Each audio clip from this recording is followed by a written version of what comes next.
Hey everybody, welcome back to We Are the Batman. I'm Mike. And this is Matthew. I almost jumped the gun again.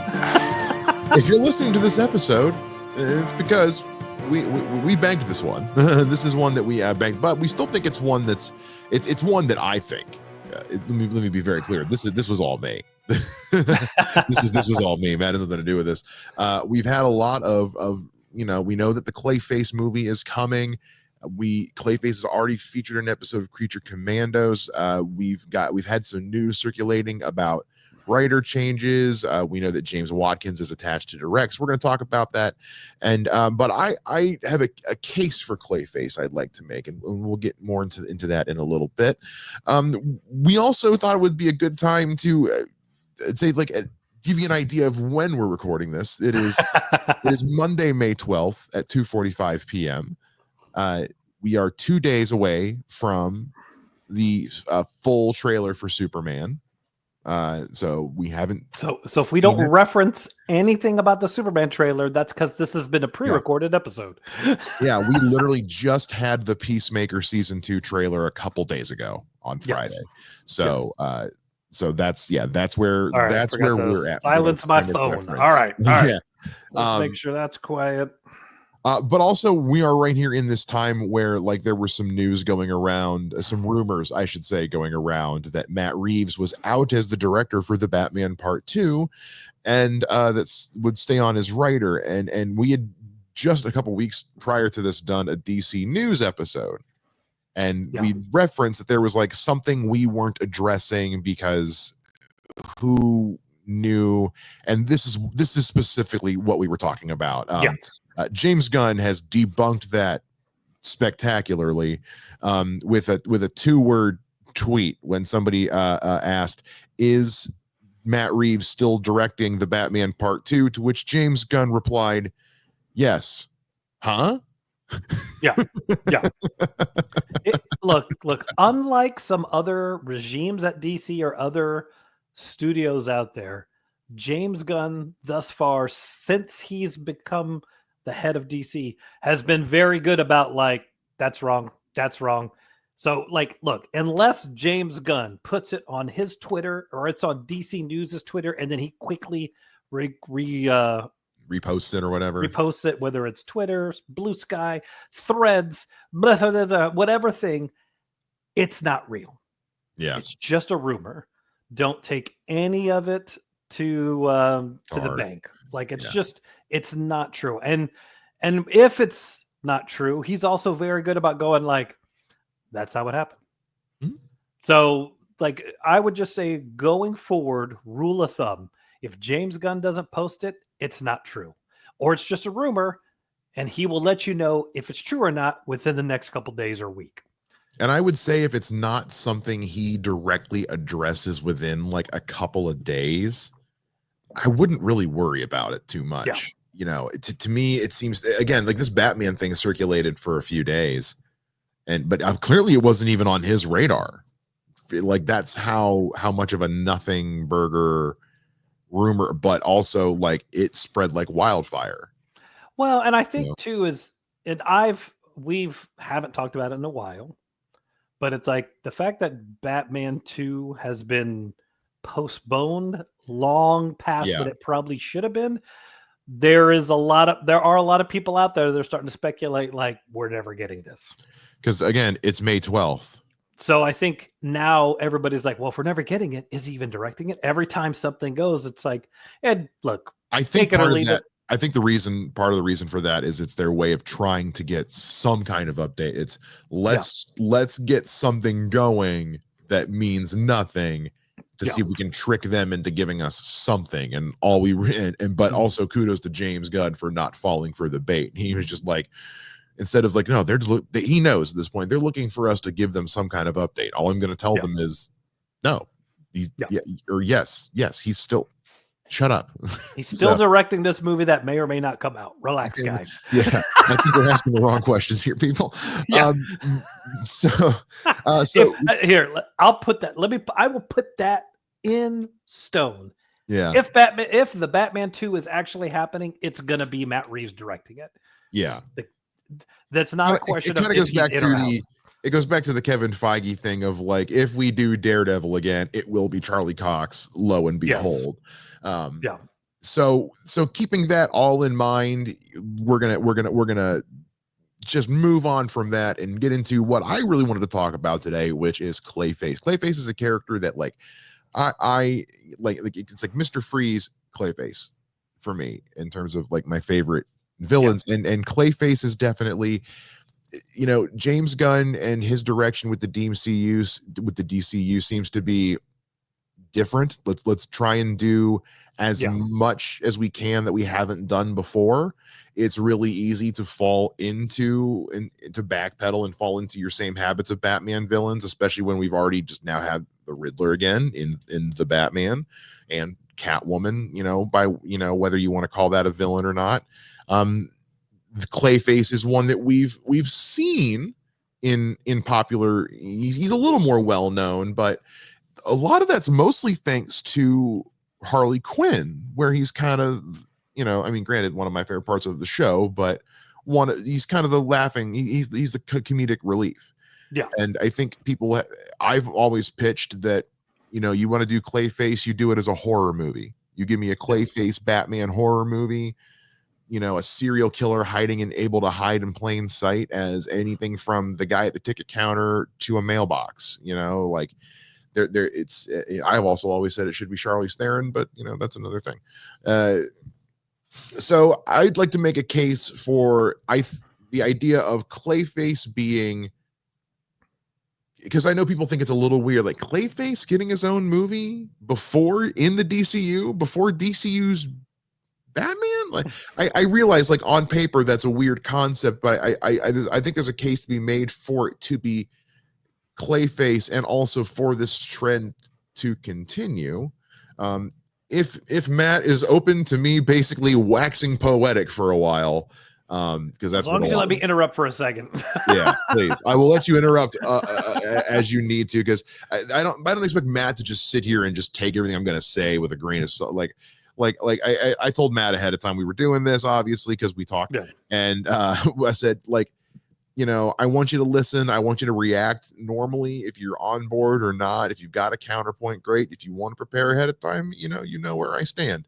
But it's just meant to be just kind of a fun. I'm pitching an idea, and Matt will chime in where he can. And if you guys in the comments down below on your way down there, please make sure you subscribe, because it's, you know, it's on the way to comment. Just saying. And follow us on all social media at WATB Pod, where we will put up a poll. I'm gonna do it right now in real time on the podcast, because I never remember to do it. If I say I'm gonna do it afterwards, you put up the poll, I'll chit chat. How's that sound? Yes, do that. All right. So I think this is where I think like going back to the previous regime and having a Suicide Squad movie right after Batman versus Superman seemed weird, especially because it sucked. But but no, I don't think there's anything wrong with, if you have a really solid idea and a really good movie that you're preparing.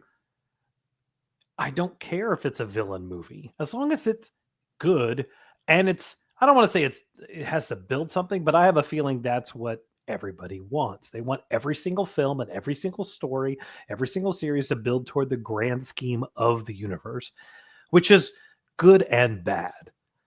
It's good because when you're talking about, here's this Justice League, or in the Marvel case, the Avengers movie, that everything goes together, it helps create that story. And the Avengers movie doesn't have to do any setup. It just runs into the thing.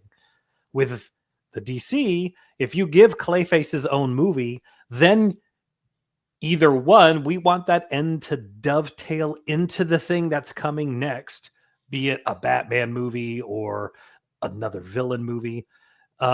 So I think that's where people kind of look at a Clayface movie and go, why are we getting a Clayface movie? But I think this, and this is, you know, you can correct if I'm wrong on this, or I don't know how you feel about this. I guess the better way to say it is, like, I don't know that I knew Clayface existed until Batman the Animated Series.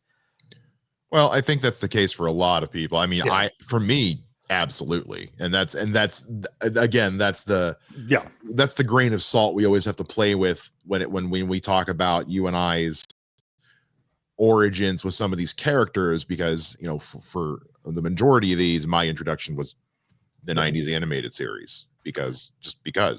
But and I think too is like he is a character that is fully able to be realized in animation or live action. Like you can't get into how crazy some of the stuff he's doing on a comic. There's certain things that work. It's like racing cars in comics. It takes a really strong artist to get the concept of speed through a panel. Most people can do it. And I think with Clayface, the weird things he's doing, you originally was just like, oh, he can just change the way he looks.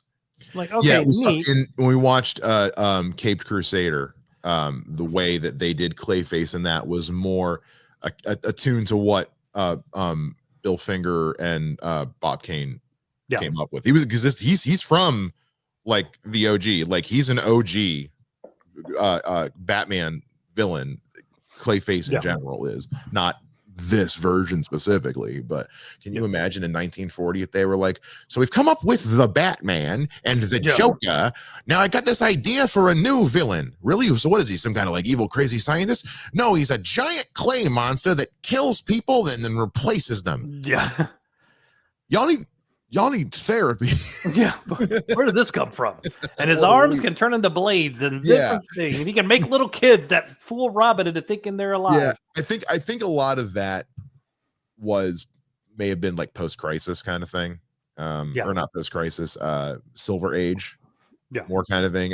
But again, somebody who's a little more informed, please let us know in the comments or online. Well, there's also been like 4 or 5 of them. As there's been the character himself, there's been several different versions of the character. 1, 2, 3, 4, 5, 6, 7, 8. There have been 8 different people to be Clayface in comics. So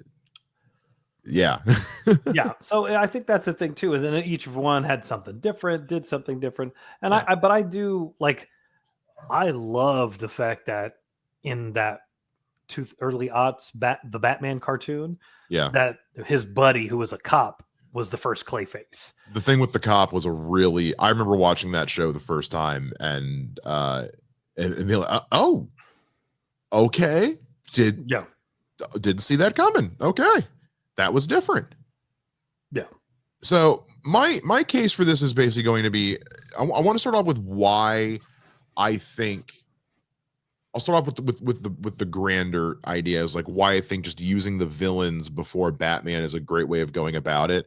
And I think we got a great case for that with the Penguin. Now, I'm aware that the Batman came before the Penguin. I'm aware. Don't yell at me. However,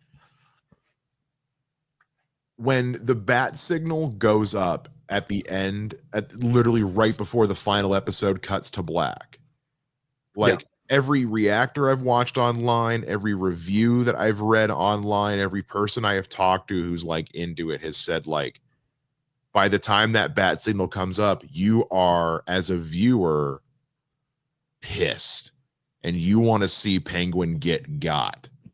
And that's because we just spent 8 episodes seeing just how like they spent 8 episodes giving us, hey, remember guys, this guy sucks. So that because we've had like jokes like we did in Blue Beetle where like Batman's a fascist and like, I get the idea, like there's a way to look at it as like, is he part of the same problematic system? That's another conversation. So a way to deviate that conversation is to say, well, let's show that the people he's going after deserve what they're getting. And so to that point, I think if, by having a show, an 8-episode series about the Penguin that ends with him doing the things that he does, go watch our review. It's safe to say that, like, since I believe James Gunn is wanting to create some level of separation between Matt Reeves' Batman and the DCU Batman, while we're biding our time, let's build out the mythos of the DCU's Batman a little bit. And the best way to do that, I think, is with the villains, because they're the ones who are getting into all the parts of Gotham and all the parts of DC, of the greater DC universe, that Batman probably isn't. Penguin in the DCU is going to be importing arms from other parts of the DCU. So that will in turn, Clayface will be, is, you know, after the end of Creature Commandos is in the wind. So like, so it's going to be like everything he's doing. So how is he getting around? That gives us that opportunity, as well as with other villains, to grow out the mythos of Batman, make his presence known, and also make us understand why, again, Batman needs to exist in this world. And so I think Clayface and other villains being used as a way to do that makes the most sense. You are not always the biggest villain story person. So based on everything I have just said, I'm curious to hear what else you think. I mean, I think given that this Gunverse, for lack of a better term, the new DC, like their first project, Batman exists. There's no question now whether he's out there. So now, like when Man of Steel came out, we saw the Wayne thing, but we didn't know if Batman existed. We just knew Wayne Tech existed. We went, but Bruce Wayne was out there. Yeah, somebody was out there. Yeah. And I think now with Creature Commandos, his brief little moment being on the rooftop, we're like, okay, Batman's out there. We know he exists. Now we can go ahead and play with these various other characters, maybe getting their own projects, whether it's a show or a movie, because we don't have to set up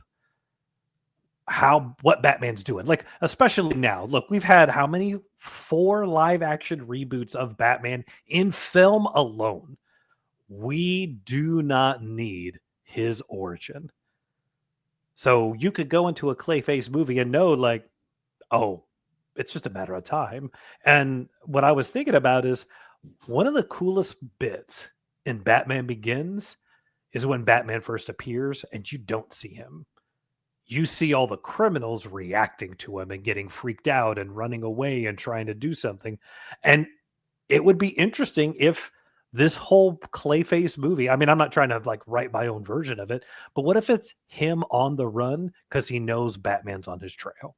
That's exactly my point, is like being a criminal existing in a world where you know Batman exists. Like in order to make us feel that presence, that threat of that Batman imposes to these criminals, we need to see it from their perspective. Yeah, you know, we don't need to. It helps to see it from their perspective. Yeah. Can you imagine? That much more satisfying when he, you know, yeah, freezes Clayface and throws him down a water drain or something. Like, it just makes it feel that much sweeter when Robert Pattinson breaks Colin Farrell's nose, you know? Yeah. Or if it's even like one of those, I think about, I don't know why this just popped in my head, is like, remember in Predator when he's like blended into the tree and the alien lands on him and just walks all the way across him and jumps away? Like, what if it's one of those where, like, you know, Clayface is in some random body form, like just a person, and Batman shows up and is like, hey, I'm, you know, just like starts looking around and is like, you know, he was here. Did you see him? He's like, no, I wasn't. And he's like, stay here. You know, and then just as Batman leaves, you just have it going like, oh my God, we're gonna get out of here. That's what I'm saying. Like, give me some creepy horror shit where it's like Batman's in a museum room or something, you know, and he's you know, he's in the Museum of Natural History, whatever. Clayface is just turning into cavemen and samurai and Easter Island heads and stuff like that. And Batman's got to just try to not die. Yeah. You know what I mean? Or the reverse is you're just trying to hide from Batman and somehow you know you can't. And then what things do you do? Because like it's raining. The sprinklers are on, you know, Well, and I think that was the biggest crime that the first Suicide Squad movie committed, is you had Batman in there, but nobody was afraid of him.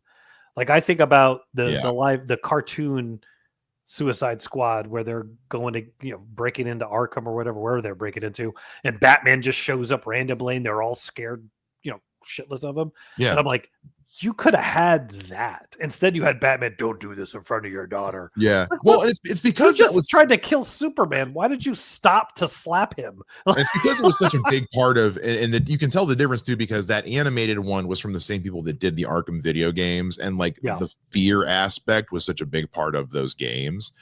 But again, to that point though, Clayface is a boss fight in Arkham City, Yeah. and not for nothing, it's kind of a lame boss fight because all he does is roll around as a giant ball of clay. You have to trick him into rolling into explosives that the Joker has set, and then when he hits those explosives, you basically take these freeze grenades you stole from Mr. Freeze and try to freeze him long enough to like Gotcha. It's a whole thing. It's very complicated, but it's okay. Like, yeah, for games that are all about like fear and stuff like that, it would have been nice if it was a little bit more hide and seeky. However, he is a huge part of the plot in a very pull the wool over your eyes way that the first time it was revealed to me, I was like, oh, you clever sons of bitches. Which is kind of, again, the of like, you can do some really clever gotcha storytelling with Clayface. And so that takes me into kind of my next point I was going to make, which is I think Clayface would work really well as sort of the big bad for the DCU's Batman. And I say that knowing nothing about the DCU's Batman. But of the DC villains we have seen presented on film thus far in our time, you know, we've had three takes on the Riddler, if you count the one from the 60s. You know, we've had the Joker, God knows how many times. We've had Two-Face twice. We've had Mr. Freeze. We've had Poison Ivy. We've had Catwoman twice. We've had Bane twice. We've had Ra's al Ghul.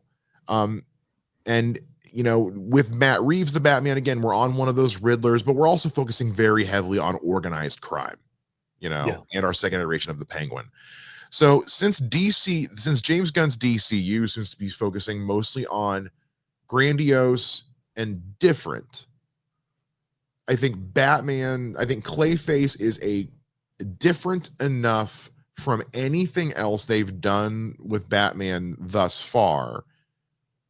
And to the points kind of we've already made with sort of the versatility you can do with the character. And also because not for nothing, he does lend himself to a little bit of fun and zaniness as well. And that's all seems to be kind of a hallmark of what we're doing in James Gunn's DCU. I think getting a Batman who's playing with multiple variations of the Bat family, who's got trust issues with Damian, and if we want to open up the door into which we can do our own variation of Hush / Under the Red Hood, Clayface opens up a lot of those doors for us. You know what I mean? Yeah. You see what I'm getting at here? Well, we also are kind of leaning into or Batman even appears in this movie. It could be just Clayface terrorizing the crap out of, you know, you do his origin, the beginning of his origin, depending on which one, it's kind of tragic. I don't think we're getting an origin though. I think we're just getting, because of the way James Gunn has talked about the DCU, I think this is quite literally going to be what happened after Creature Commandos. And it's the same thing. Like now you've just got like this guy just trying to do his thing. Who knows if he becomes an assassin? He uses a weapon. I mean, it's there's no telling. And you know, again, I think we're playing with the idea that Batman shows up. It may be that he doesn't. It may be that, you know, Batman's not even there. But I see what you see see what you mean is like, there is something to be said about like, if this is the main villain of this thing. But I think it also depends on like, this is where it's hard to say, because look, James Gunn does this big announcement, all these projects, you know, and then he says later, well, that's not everything. So we don't even know what's coming. You know, we're assuming Batman doesn't show up for real until his movie. There's no telling. Now we know for a fact that he hasn't been cast, but does he? If the Authority even happens, is he in the Authority? Yeah, because James Gunn has even said that even now the Authority is, we're putting a pin in that. Because he doesn't want to do it if he can't do it right. He's not trying. He has said he's not trying to force anything. Yeah, and the Authority is, as he has admitted, his pet project. So if even he's willing to take his pet project and go, nope, not working right now. I think everything has got a pin in it that isn't actively being made until after Superman comes. Oh yeah, and we've talked about that at length. So, but no, I think that's the thing. Is I think we just don't know what this Batman is, with the idea that we have been told from the initial thing that Damian is his Robin in Brave and the Bold. That just makes you go, if you go with the story from the comics, that Ra's al Ghul is somehow involved in that movie. Sure. Not sure if he's the villain, but we just don't know. Yeah. But because they've confirmed as much, they're going off that Grant Morrison run. Which, by the way, we didn't talk about this when we did our news thing. At the time we're recording this, it was just announced Grant Morrison returning to Batman. Love that. I forget, I don't know what the series is, but so I think that goes into, like, to your point about like Batman not appearing. I think you can do even as much, just akin to what you did in Creature Commandos, is a silhouette shot, or something, or like in the Penguin, the move right before the credits roll, a bat signal goes in the sky, or your mid or post credit scene is, maybe they casted, I would imagine for a movie like this, if it's going to involve a Gotham baddie, you've got to cast a James Gordon. You know what I mean? Or at least they said it's happening in Gotham. Well, but what I'm saying is you're dealing with, but you're dealing with a Gotham a bad guy. You're dealing with someone like Clayface. He's existed in Gotham at some point, because that was in Creature Commandos. Like he's that's been a thing. So it stands to reason that I would assume we'd probably get a GCPD person, a Bullock, a Montoya, a Gordon, but. So assuming we do, playing with house money here, assuming we do, I can totally see the post-credit scene being one of them on top of a building, turning on the bat signal, and just like a boot comes into view, or they zoom out and there's you just see a silhouette, or like you can, again, very non-committal stuff, the kind of thing you can do.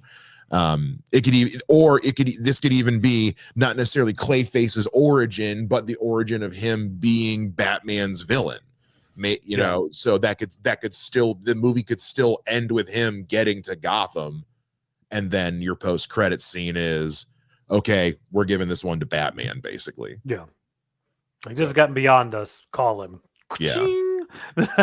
Exactly. So that's my point of, like, you don't have to have Batman in it. Or you may even make an appearance at all, but you can tell a story that ends in such a way that it's like, this is why we have James Bond in a cape. Yeah. No, I think again, it's hard to say because we just don't know. Basing this on nothing. Basing this on the fact that Batman's somewhere in the Gunverse. And we're basing this on the fact that we know Batman's out there, Clayface is coming, and we needed something to bank in case we had an off week. But I genuinely do think there is a case to be made for this. I think I've made that case. I'd love to hear what other people think. So please let us know down in the comments what you think about any of this. While you're down there, please make sure you subscribe to the channel.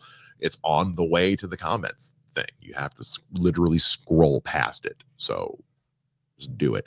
And while you're at it, follow us on all social media at WATB Pod. You can find me on social media at Mr. Mike Shea. You can find me across all social media at The Hustle Man. That is going to do it for this episode of We Are the Batman. We'll see you guys again next time. Same bat time, same bat podcast channel. Bye-bye.